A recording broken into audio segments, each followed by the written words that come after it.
জাতীয় ওলামা মাশায়েখ আইম্মা পরিষদের উদ্যোগে গতকালকে ন্যায় আজকেও আমরা সলাতুল ইস্তিসকা আদায় করেছি।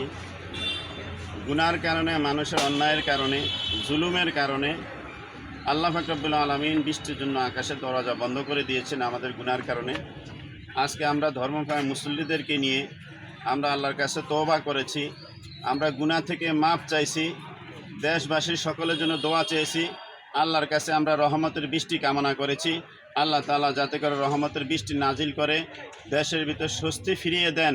সমস্ত মাখলুক কষ্ট করতেছে, জীব জানোয়ার কষ্ট করতেছে আমাদের পাপের কারণে। অতএব যারা অপরাধী মুসলমান, যারা ইমানদার অপরাধ করতেছে, গুনাহ করতেছে, তাদেরকেও অনুরোধ করব, আহ্বান করব, আগামীকালকে 9টার সময় সলাতুল ইস্তিসকাতে অংশগ্রহণ করে আল্লাহর কাছে গুনাহ মাপ চেয়ে তওবা করে আল্লাহর কাছে বৃষ্টি কামনা করে ভবিষ্যতে আমরা অন্যায় করব না, আল্লাহ যেন রহমতের বৃষ্টি নাজিল করে। এই জন্য আগামীকালকে সকল